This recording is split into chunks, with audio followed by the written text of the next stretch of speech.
morning, everybody, and welcome to this fantastic kickoff, the first official kickoff event of this meeting. It's my pleasure to welcome all of you here today. I'm Seth Pollack, and I'll be introducing Ron Dahl. Ron received his undergraduate degree from Penn State in biophysics and his medical degree from the University of Pittsburgh.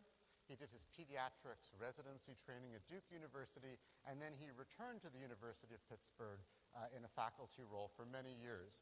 He's now a professor of community health and director of the Institute for Human Development at UC Berkeley. Ron has done so many wonderful and creative things over the course of his career, it would be very difficult to exaggerate his accomplishments. But I'm up here, so I have to try. He was one of the founding editors of Developmental Cognitive Neuroscience.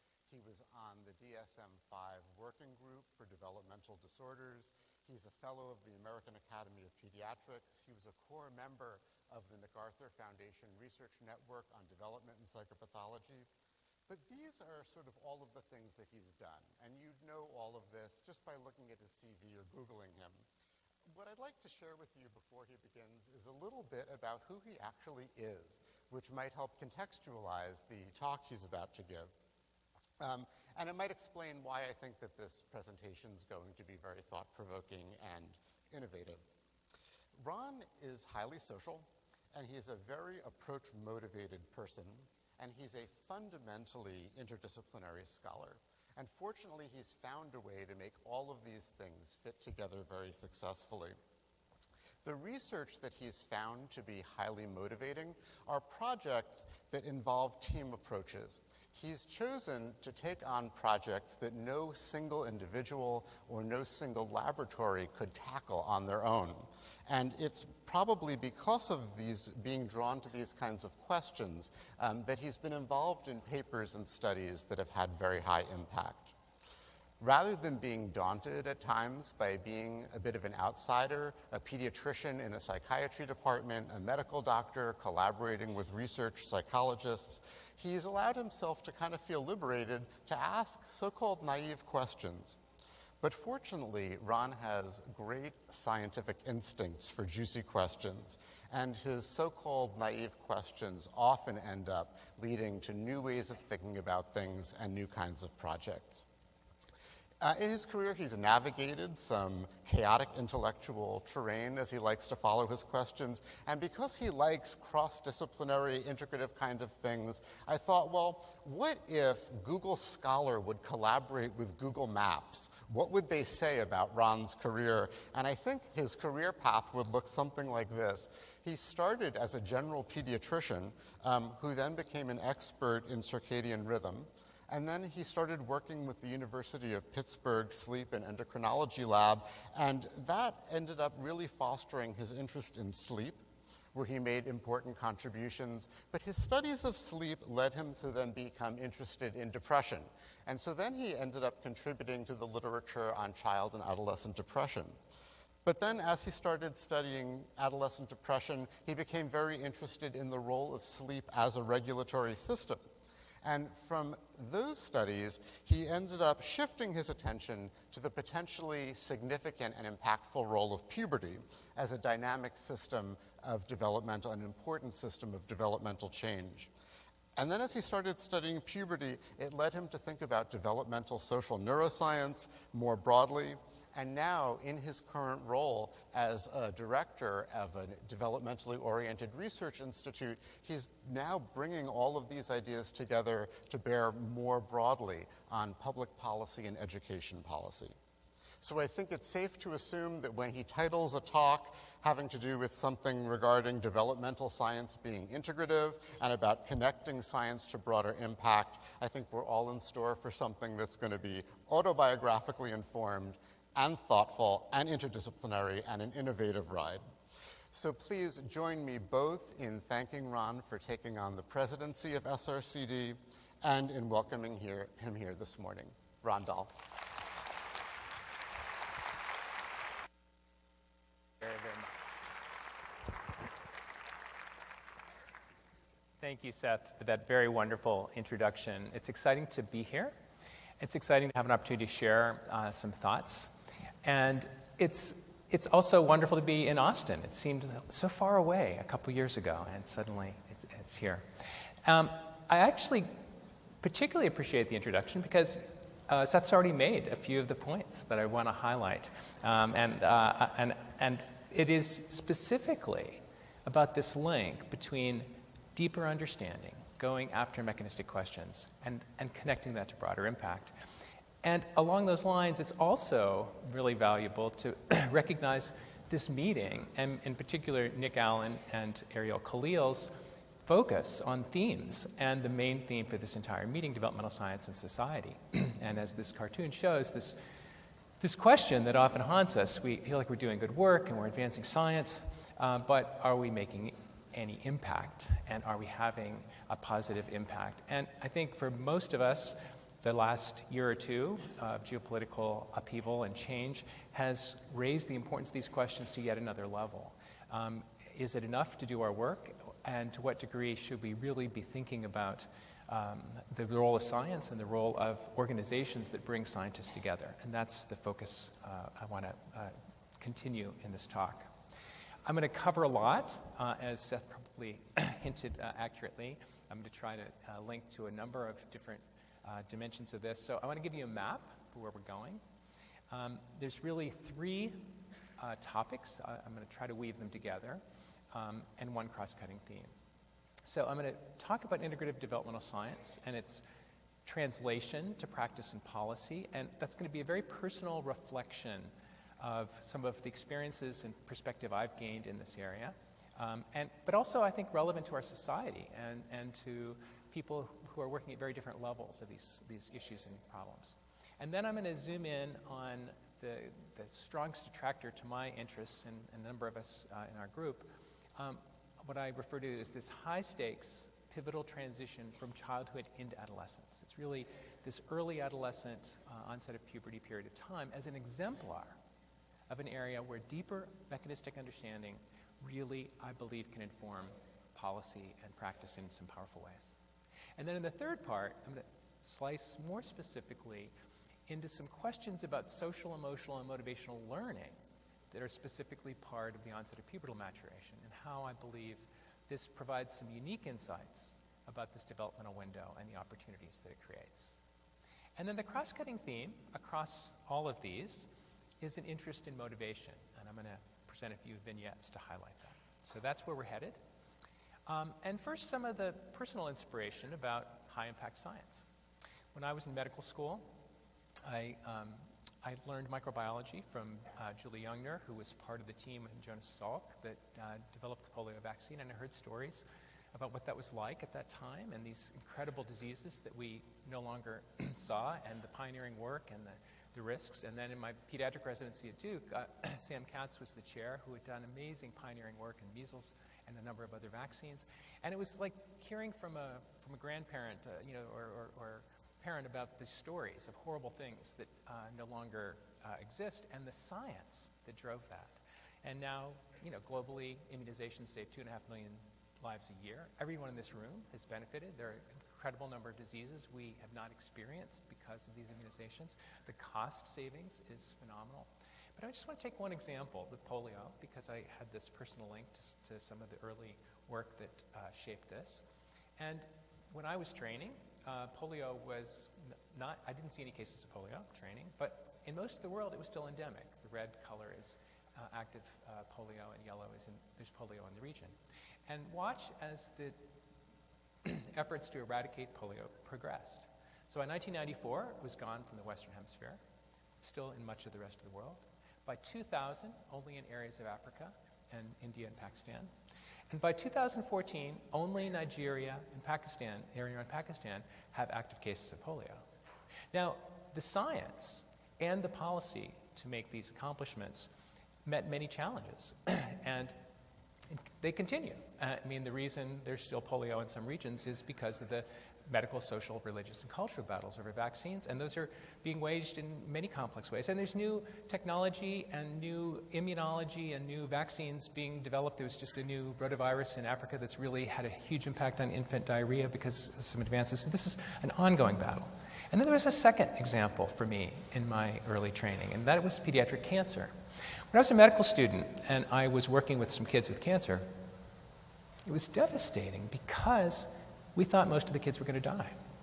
We didn't have 5 or 10 years survival yet from some of the newer advances. And so even common leukemias, when you would put these kids and their families through these hellacious processes of chemo and bone marrow and spinal taps, and the feeling was most of them were going to die anyway. But that changed. And it changed dramatically. For acute lymphoblastic leukemia, by 2008, 92% of the kids diagnosed that year had 5 years survival. And now 98 to 99% of the kids go into complete remission. And even in the rare cases they can't, there's unbelievably innovative approaches, reprogramming immune cells with HIV. The technology, the science, the application has been amazing.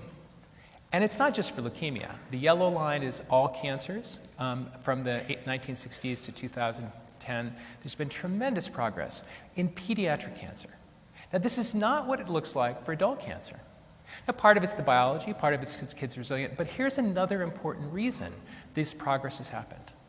The majority of kids in the US and Europe who have cancer are enrolled in research protocols. The majority. Not because we're doing experiments on them, because we're still constantly comparing and refining different approaches in terms of side effects and the frequency and what the exact combinations that should be used. 10% of adults in the United States are enrolled in protocols. The science learning curve involves teams of people. The networks that link different cancer researchers all around the country and around the world is phenomenally efficient at a learning curve from the science. That's had impact. Now, these were 2 early inspirations for me. These were areas where incredibly exciting basic science revolutionized our understanding of immunology, virology, tumor cancer, and gnarly real-world problems. Can you imagine the human subjects and ethical issues of immunizing kids with an attenuated polio vaccine when that was beginning?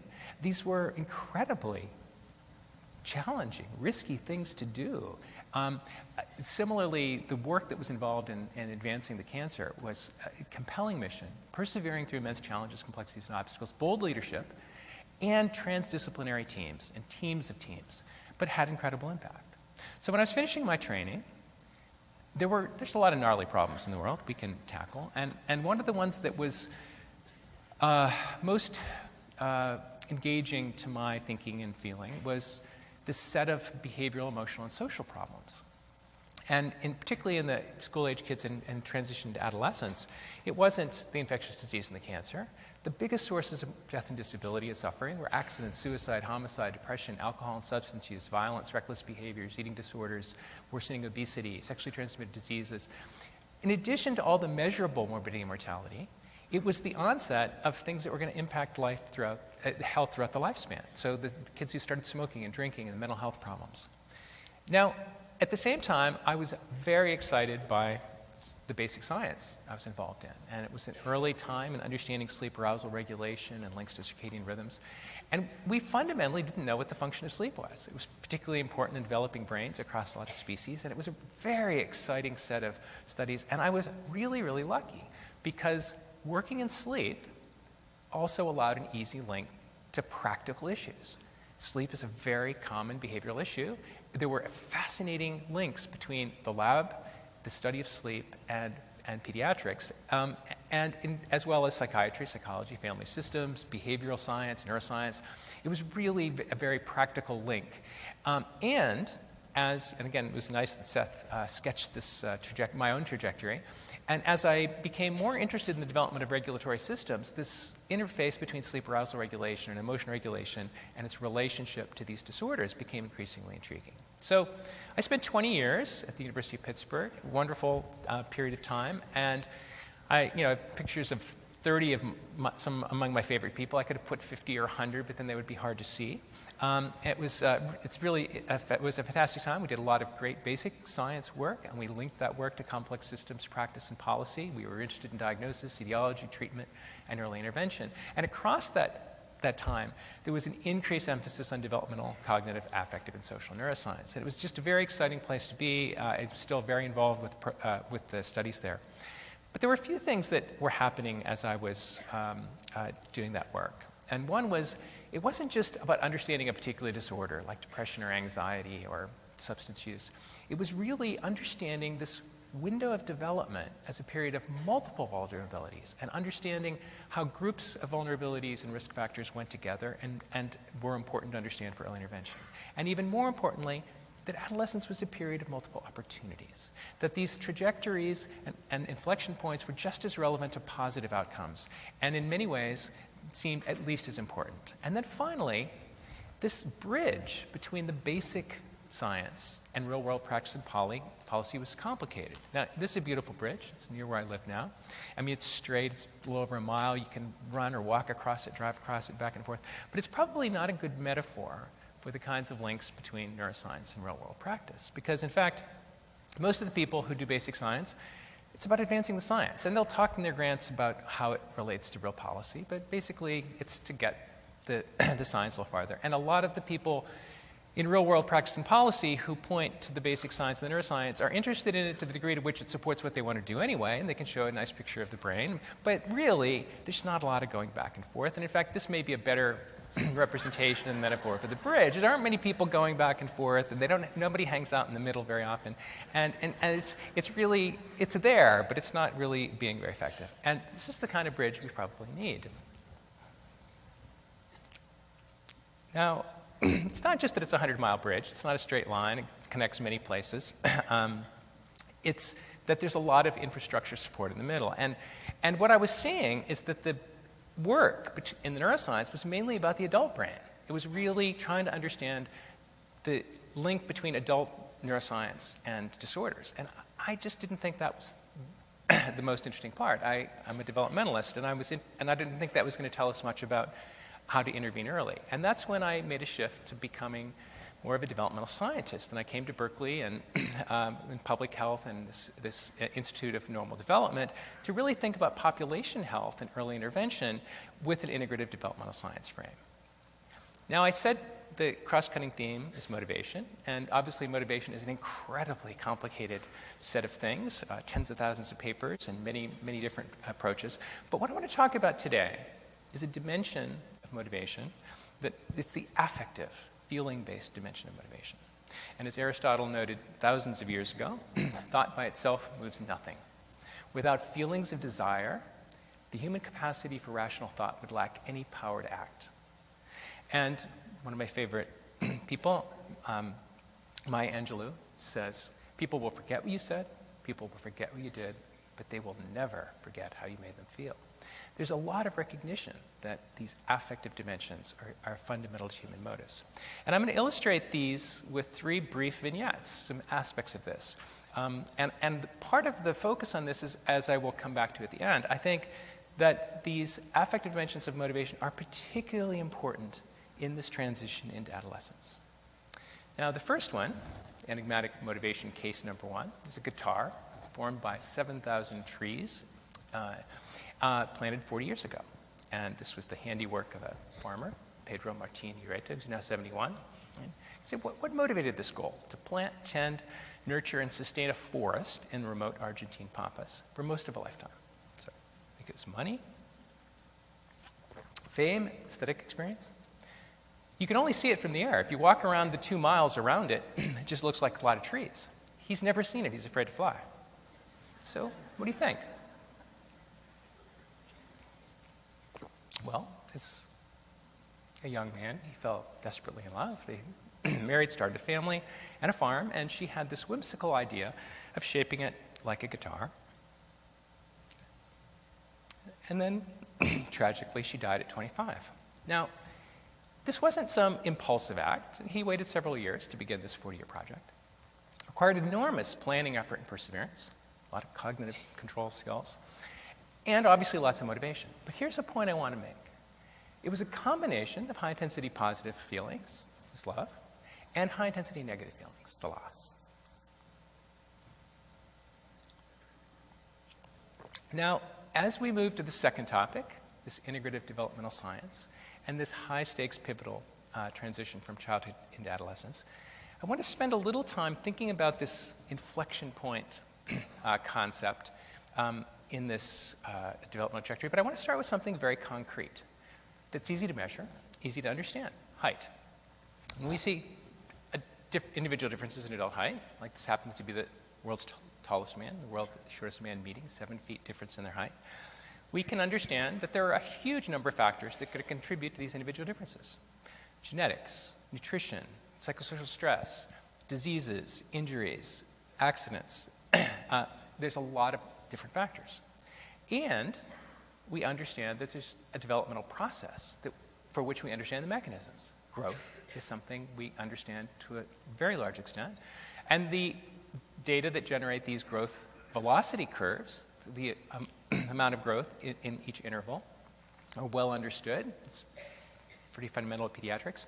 And the growth rates are really high in infancy. And then again, they continue, kids obviously continue to grow, but it slows way down, and then boom, accelerates, hits a peak, slows down. And as we know, this isn't some mysterious process. It's not hitting a certain age or grade level. It's a biological process. Puberty starts. And if puberty starts at 10 or it starts at 13, individual data of this growth spurt are very different. And it's not subtle. When you have a kid in the house who suddenly hits this, you can't keep them in clothes or shoes or food in the refrigerator, and they need deodorant. There's a lot. It's not a subtle transition.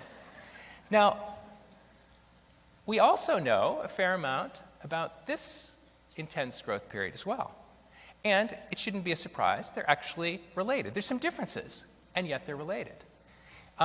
What we know is that this is what's called mini-puberty as well as puberty. And what we know is that in fetal, prenatal time, these reproductive hormones are high.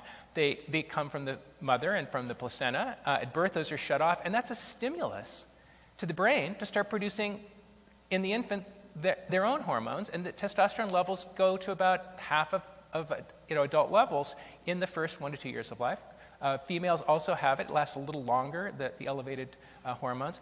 And in a big Finnish study that was just published last year, measuring height every 2 weeks in 18,000 kids and looking at some urinary hormones, there's a correlation between pubertal hormones and rate of growth. These processes are quite parallel. Now, part of my reason for taking the time to do this isn't to talk about height, it's to talk about processes that are parallel between these two windows of time where we understand the mechanisms. We understand deeply what's the cause of this, how the growth plate and the bones are influenced, and how this leads to individual differences in complex ways.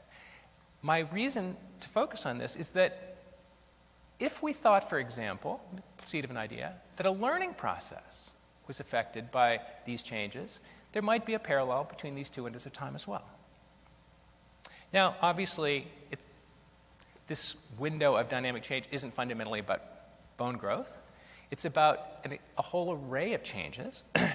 It's this sharp change from the growth rate slowing down to suddenly speeding up again and then having a second deceleration is part of a whole set of dynamic multi-level processes. And in fact, I think the developmental science of adolescence, this is sort of my favorite summary slide at this point, that it's a perfect storm of interacting levels of change. It's rapid physical growth, activation of new drives and motivations, sex-specific changes in spatial structure, voice, body characteristics, changes in sleep and circadian regulation, metabolic changes, a wide array of cognitive and emotional changes, profound changes in social motivation, social context, and social roles. And, of course, figuring out how to relate to the world and yourself as a suddenly and mystifyingly sexual being.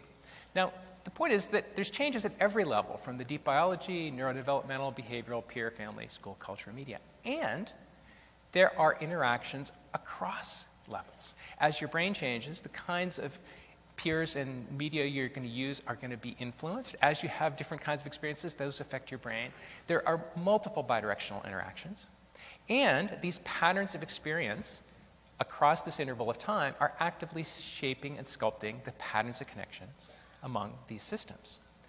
Now, this is from, again, one of my favorite papers. Evelyn Krohn and I wrote in Nature Reviews Neuroscience in 2012. It was partially a meta-analysis and partially thinking about the model that the data fit, and this idea that the onset of puberty primarily influences these social and affective processing systems in the brain, and those are interacting in parallel circuits with other cognitive and goal systems, and that as that pattern begins to take a direction, the repeated sets of experiences are then shaping positive spirals as well as negative spirals across adolescence.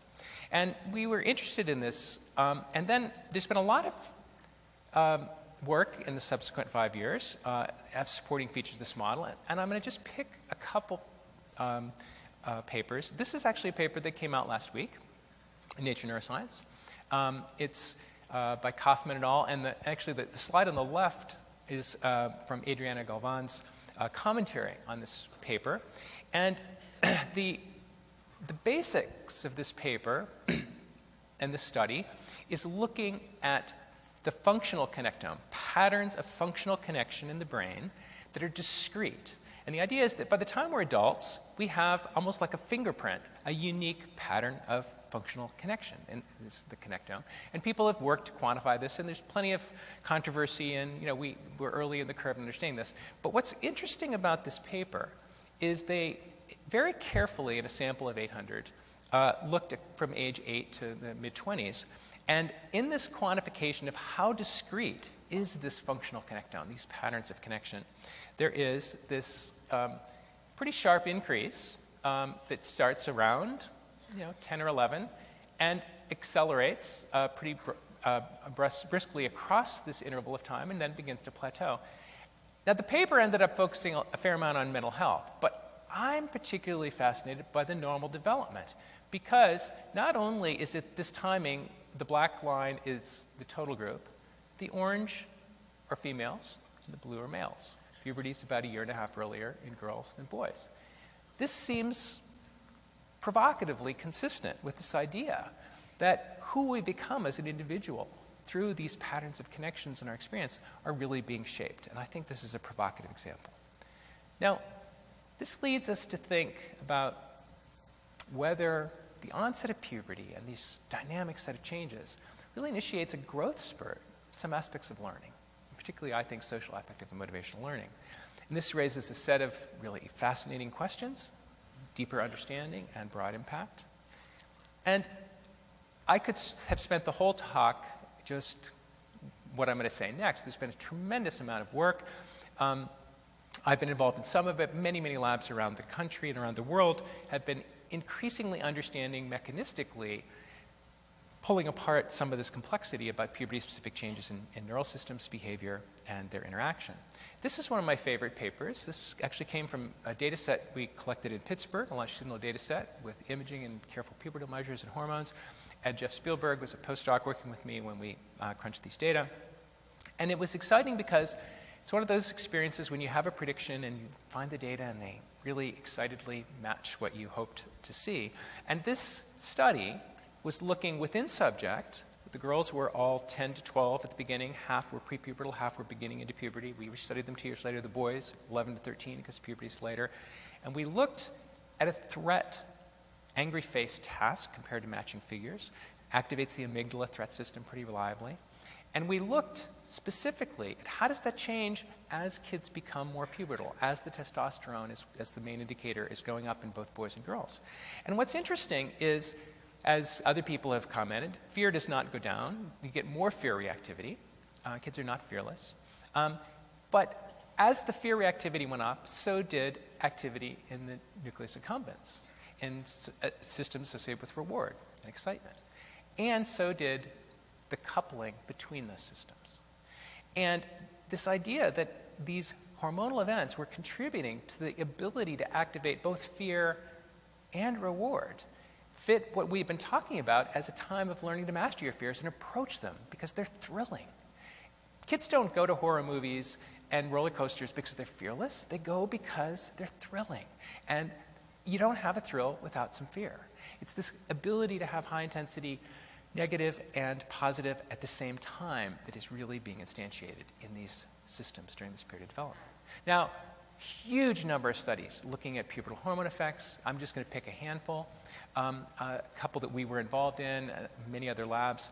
Wouter van den Bos did some studies initially at Sam McClure's lab at Stanford, looking at testosterone in a very clever auction task, and showed in a computational way that as testosterone levels were higher it was associated with overbidding. It became more important to win the social status of winning the auction, even if you were playing against a computer. If you thought you were playing against other people, really elegant work. We did a modification of that task and did it in early adolescent girls, a paper that just got accepted last week, and found very similar support that as puberty, as testosterone, with higher testosterone levels, this tendency to value, in a value-based decision-making model, to value winning a social outcome over money. You're really actually willing to give up the money for socialism is increased.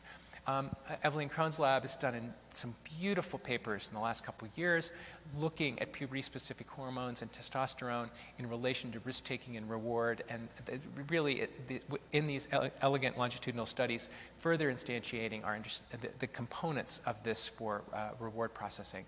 And then an interesting paper came out last year in PNAS in young adults administering in double-blind placebo testosterone, showing that it was just as likely to increase pro-social responses to a social economic game as the negative ones, that it's not about being aggressive, it's really about social learning and valuing status. So this, I'm going to oversimplify some very complex things, and again, there's probably 50 or 100 influential papers over the last few years in this area. And it's not a closed story, but it's our current model of an integrative model. What is potentiated in these systems by this increase in pubertal hormones? And I think the first thing is clearly sensation seeking seems to be tied specifically to puberty. The desire to approach and like novel, uncertain, arousing situations. Tremendous individual differences, but the tendency for this to increase at puberty. And this capacity to experience fear as something not that's aversive, but something you might still want to approach. There's also increased interest and engagement in social learning. It's Eric Nelson and Amanda Geyer and their paper on the social reorientation. There's a tendency to promote risk-taking and exploration, but just as likely in pro-social. I'm raising your hand in class, asking somebody on a date. Those are risky things to do at this age. And there's an increase in both pro-social and the dangerous kinds of risk-taking. And increased attention and motivational salience for gaining or losing admiration, respect, acceptance, belonging, and status. Now, everybody wants admiration and doesn't want to be disrespected at every age, young children and people at all parts of the lifespan. But the intensity of those feelings become amplified as kids move into puberty. It's not categorical, it's a dimensional increase, just like growth. Growth doesn't stop in childhood, but the intensification of this growth spurt, there's an intensification of feelings. And everyone in this room can probably remember something at around junior high age, some little bit of social embarrassment, doing something wrong or transgressing something, and it's burned into your head as a humiliating feeling. You can still feel it. Okay? The intensity and the thrill of finding that somebody likes you, that you found attractive. I mean, the intensity of these self-conscious, self-evaluative, social evaluative motions are a key part of the action. Now, this isn't about the biology or the hormones. It's about how the social cultural context shapes the learning during the sensitized period.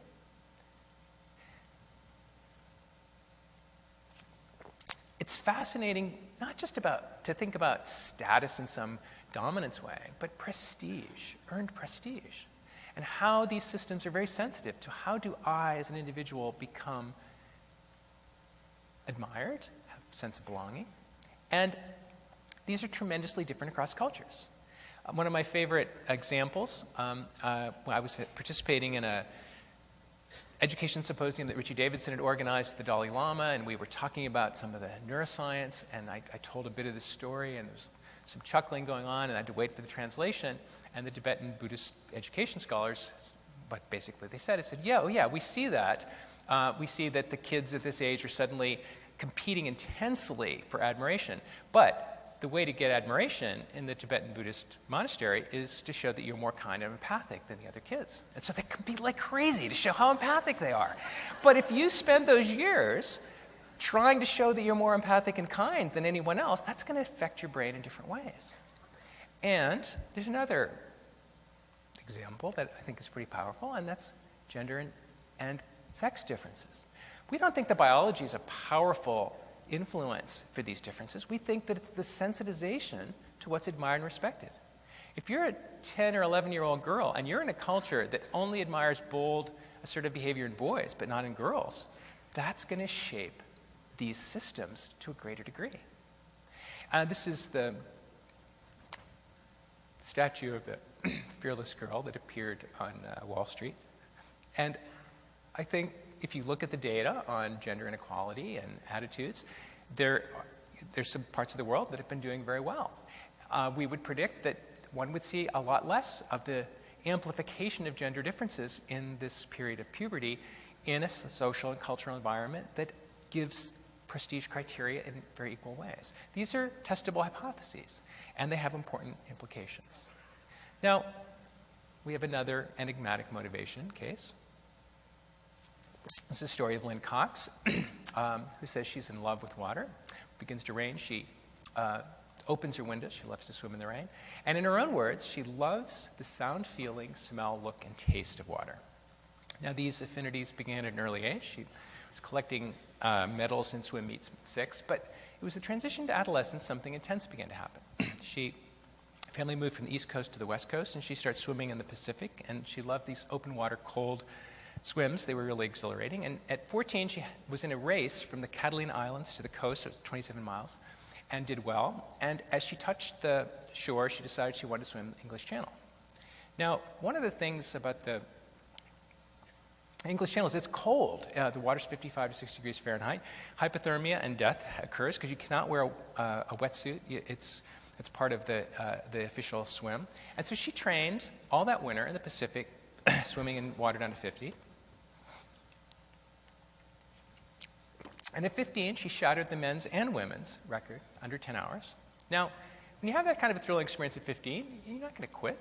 So at 16, she swam Cook Strait between North and South Island of New Zealand. It's 18, Strait of Magellan. 20, the Cape of Good Hope. 30, at the height of the Cold War, the Bering Strait, showing how close Alaska and the Soviet Union were in water 38 degrees Fahrenheit. And at age 45, still haunted by this image of challenges, in her book, Swimming in Antarctica, she did something that was physiological as well as psychological extreme. Now, really? Loving to swim in ice water? I mean, come on. What's more painful and stressful? I mean, sticking your hand in a bucket of ice water is the reliable way to get cortisol response. I mean, that is really noxious. Now, how do we believe this? I mean, does she just force herself to do this incredibly painful thing for extrinsic rewards? Or do we really believe she's fallen in love with water? Or could both be true? Is it some combination of these intense negative feelings and the positive thrill of succeeding woven together in this key window of time that has fundamentally altered her motivational systems in these ways? And we'll come back to that.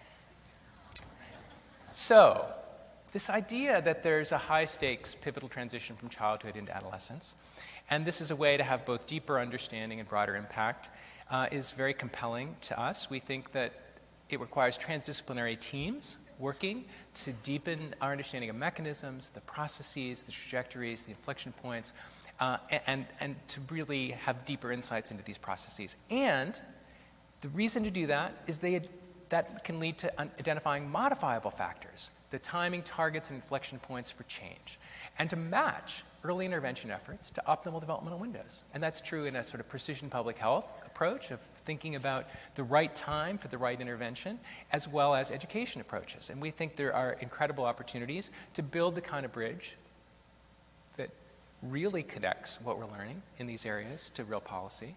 And we've created this Center in the Developing Adolescent, as modeled a bit on Jack Shonkoff's Center in the Developing Child, to really promote this vision of a transdisciplinary group whose mission is to really understand adolescence through this innovative transdisciplinary approach, and to link the deepening understanding of mechanisms to the application. This is the leadership team: Anna Suleiman, Nick Allen, Adriana Galvan, Jen Pfeiffer, Andrew Felitti, and Linda Wilbrick, but there are many people involved in the center, and we have an enlarging board of people advising us, and linked to a number of labs, and it's been very exciting work. And we are just as interested in connecting to the broader impact. We think it's important to have an integrative understanding and to communicate this in ways that are effective to policymakers, and that these transdisciplinary bridges really need to link to teams of people working at different levels, and that we need to test the models in those settings. We can't just send some recipe of how to do this. We really need to be involved as investigators to test these models in real-world settings. I'm going to just briefly give two quick examples of the stretch to the impact, just to give you a flavor of that. First, it's been some collaborations with David Yeager. It's a paper David, Carol Dweck, and I have been working on around this idea of a developmentally wise intervention, that's particularly this idea of the status and admiration sensitivity that kicks in as becomes amplified at the onset of puberty. And the idea is that this could be used to make behavioral interventions more effective. And David's actually done a number of meta-analyses showing that some behavioral interventions that work better at other ages stop working in this period of mid-adolescence. And there's a couple quick examples. One is the study published last year looking at healthy eating, and the goal was to not do what most of us do, which is have adults tell young people what they should do for their good, for their own health, or for their own benefit, and then imply that they don't know what to do, but rather to help them discover and have positive associations with status and respect for these behaviors. And the default construal, as David likes to say, is that for these age kids, that healthy eaters are lame nerds who do what their parents and teachers and adults tell them, and obviously who would want to change their behavior in that way. The basis for this study was the Truth Campaign, which was a very famous example where at the early point when the tobacco company had to put warnings, and they were using warnings that actually increased adolescent smoking because it implied adults were telling them this, there was a very clever, innovative approach that said, rather than do this, let's help adolescents realize they're being duped by the tobacco industry trying to addict them for profit. And there were these ads that were developed that were very powerful and provocative of rebellious adolescents flooding the streets with megaphones screaming, "Take a day off from harming kids." And this program, which was very carefully evaluated, it's believed that it prevented 450,000 adolescents from initiating smoking in its first 4 years. So what David's team did is they did a big sugar, big candy version of this for healthy eating, and they showed not only changes in real eating in a separate day in a real school setting in terms of healthy food choices, but that it was at least partially mediated by a shift in the social status appeal of healthy eating. Now, another quick example from this group, David and his group of people thinking about these wise interventions, is Jason Okanafua, who did a really high-impact paper in PNAS recently on school discipline. And in this case, the target was sensitizing adults to this importance of honoring respect.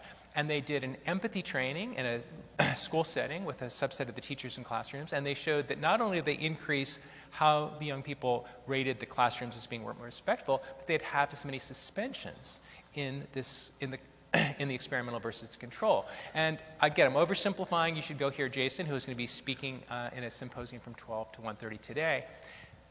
The deeper point, however, is not just these principles of honoring respect and status and autonomy, but the developmental science of linking our understanding of this extra sensitivity for the extra importance of these kinds of principles.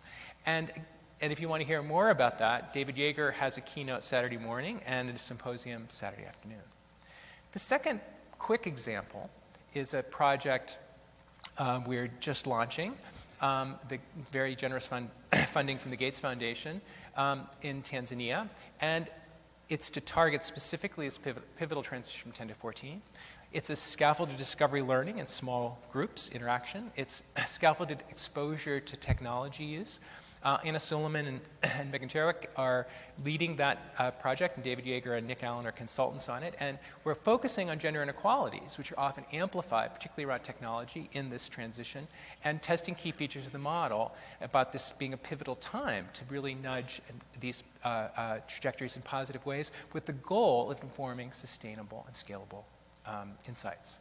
Now, the third case of enigmatic motivation is one that it's one of my favorites. I've used this a few times, but it's an important one. And this is this idea of romantic feelings kindling rapidly. It's the festivities of a grand party. A boy notices a girl he finds strikingly attractive, immediately smitten. He approaches her and begins to flirt boldly. She finds him quite attractive as well. By the time he leaves, with a kiss followed by a second kiss, these two have exchanged less than 100 words, yet both are swooning with sensations of falling desperately in love. Now, They can't stop thinking about each other, obsession, longing, desire. All mental processes have been reoriented. Thinking, planning, goals, priorities, emotions, and motivations have been transformed by this brief encounter. Each would happily forego food, sleep, comfort, and all competing pleasures just to be together. Well, with that kind of motivation, they managed to get together again. And now, passionate feelings accelerate at a feverish pitch. Soon, their deepest wish is to be joined together until the end of time, and they feel as if the entire universe had always meant for them to be together. Now, at this point, every motivational priority has been completely realigned. They're willing to spurn friends and family, risk dangers, transcend pain, difficulties just to be together. In fact, they feel as if life itself wouldn't be worth living without the other. All this, though they just met 4 days previously and barely know each other. Now, without some empathy for the high-intensity feelings of young love, the story would sound utterly ridiculous. But it's the most successful romantic tragedy in Western literature. Now, it preceded Shakespeare. I mean, there was an Italian version, there was a Greek version. This goes back a long time. And this story has transcended cultures and centuries because it captures something that resonates about the capacity. There's a reason Shakespeare made Juliet 13 years old. I mean, it wouldn't be believable if these weren't adolescents. These igniting passions create the capacity to transform all motives rapidly. Now, Larry Steinberg might say, oh, what were they thinking? I think what we should say, what were they feeling?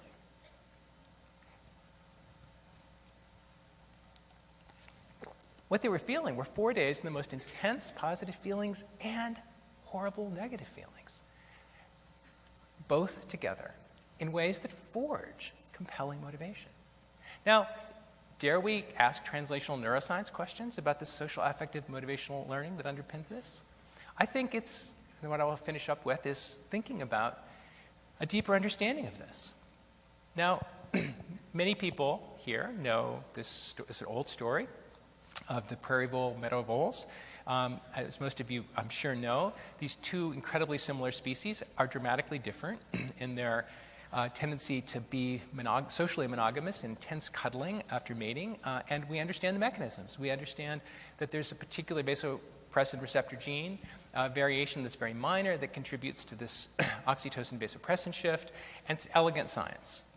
But the translational bridge is this one, okay? I mean, the people who try to put a little oxytocin in their date's drink or do CRISPR change on their vasopressin receptor, it's not going to work. This system is not in any linear, analogous way to humans.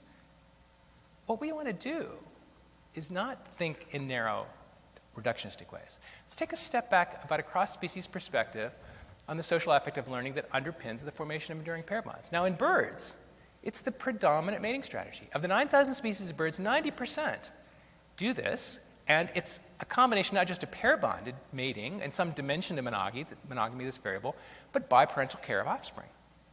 Now, what may not be as evident is that this is not common in mammals. In fact, among the 5,000 species of mammals, only 3 to 9%, depending on the cutoff, pair bond.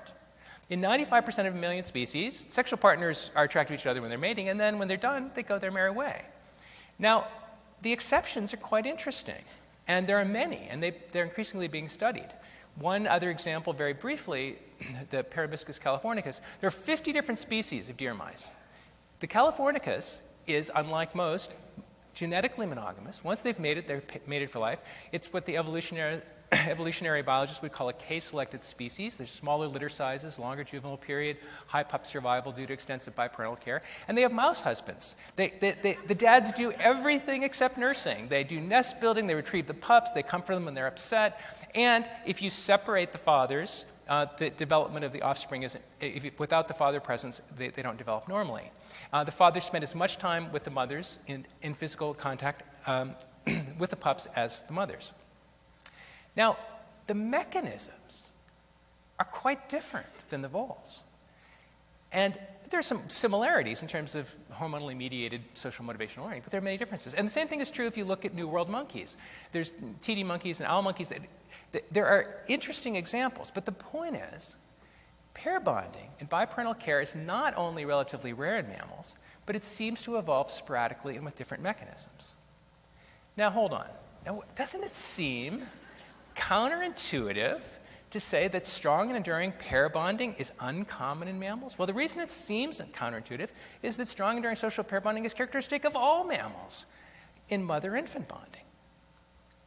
But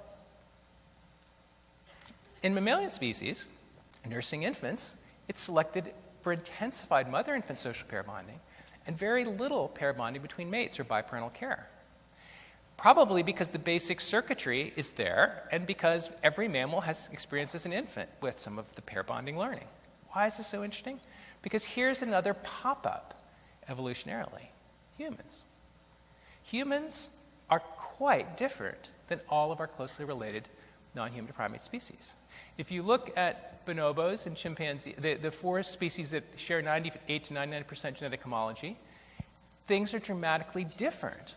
There's no pair bonding in biparental care. Something happened between 6 million years ago and a few million years ago on this line that's dramatically different than all of our closely related ancestors. Now, I don't have time to go into this. It's a fascinating story. It's not only about how bonobos and chimpanzees are so different in a variety of ways, not only in terms of being promiscuous, but they're different from each other. Bonobos are very female-dominated. Females control the power, but the females are not genetically related. They have formed these bonds in really intriguing ways that involve some interesting adolescent dimensions that I don't have time to go into. And sex, pairings can include all ages and pairings imaginable, and sex is used to elicit food, to resolve conflicts. Chimps are very, very male-dominated. And again, very promiscuous. The typical female will have mated with all the males in the group. Now, this is starkly different, and I could go into other examples as well, from the humans. Now, we can argue about humans' capacity for pair bonding and how variable it is. It changes tremendously across individuals and cultures. But there's a compelling case that biparental care is played an essential role in human evolution. We have ridiculously helpless infants, ridiculously energy-expensive, huge brains that are growing that need a lot of food and care, and closer inter-child spacing than chimps or bonobos. And, as we've already talked about, there's a compelling case for human capacity for intense pair bonds, especially during adolescence. So we're coming back to this graph and thinking about what kinds of systems in the brain may be potentiated with a growth spurt. And we don't use this word very often in scientific settings. But of course, there's probably few things that are more important to child development and human development. It's a word that John Bowlby used. His book was Love and Attachment. And this idea is not new at some level, this idea that there's a second window for learning about motivational alignment in the system. Humans have a very flexible system for falling in love. In many ways, many kinds of experiences can shape this, and it's multiple. It's not one-time learning. It's really patterns of learning over a period of time. But this set of dynamic changes in the brain that we talked about, and this amplification of high-intensity feelings creates a window, an amplified window for learning in the system, motivational learning. And this capacity for rapid transformational changes in social affective motivation in adolescence could very well be part of what makes us uniquely human. Because we don't only fall in love with a particular person or a group of people. We fall in love with ideas and ideals. And this capacity to fall in love with literature, dance, music, a particular religion or philosophy, the idealistic ambition to make the world a better place, with math, science, social justice, and the capacity for the system to be hijacked for negative motivations like addiction, alcohol, and drugs. All of these are consistent with this idea for rapid motivational learning through this affective system, including the healthy shaping of individual and cultural differences in heartfelt goals, values, and priorities. Not the things you make yourself do, the things you're pulled to naturally want to do because you have an appetitive motivation for being good, for being kind, for making the world a better place, for dancing, for doing literature. Now, okay, intriguing theory, but developmental science? Some of the work, this old work, Solomon did really beautiful behavioral modeling of attachment, looking at opponent process, the negative and positive interactions for motivation. George Koob and Lemoyle had a big science paper in terms of the animal models of addiction, showing these interactions between positive and negative systems in an opponent process model. Adding in the developmental science of adolescence, the mechanisms, the social affective neuroscience, there are many falsifiable hypotheses about how learning changes at puberty, the underpinnings, not only hormonally, but neurodevelopmentally. And this is an exciting area for integrative developmental science. So finally, okay, so there's some exciting science to deepen our understanding. What about impact? Well, globally, we're facing an unprecedented expansion of adolescence. 1.5 to 2 billion young people will be coming of age over the next several years. And the majority are in the developing world. Why is this a problem? Well, because the vast majority are facing bleak economic prospects. Among 9 to 13-year-olds, 30% are in extreme poverty, living on less than $1 a day. Among 18 to 25-year-olds, 40% are unemployed. Even in Europe, youth employment is about 25%. And we've already talked about the vulnerability that's amplified across adolescence, identity formation, these intense feelings and motivations, the risk for all these outcomes. And something else is changing in the world, and that is we have this unbelievable transformation of digital and mobile technology. Of the 7 billion people in the world, 6 billion have access to phones and 4.5 billion to working toilets. Now, this is a perfect storm of vulnerability. 1.5 billion youth globally, bleak economic prospects, exploitation of youth, radicalization of youth, increasing social inequalities. And as more and more young people have access not just to phones, but to smartphones, they have access to all the world's information, education, social networking, real-time translation. Youth are the early adopters. They're the innovators. They're the entrepreneurs and idealists.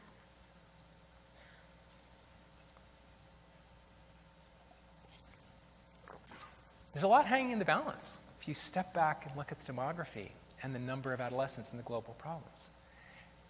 Developmental science, integrative developmental science, can help us with leverage points, with precision understanding, helping to tip the balance in more positive ways, how to use limited resources strategically during sensitive windows of learning. And this is not just about adolescence. This kind of story could be told about the first 1,000 days of life. We could talk about education. There's 100 examples. There's 5,000 presentations at this meeting.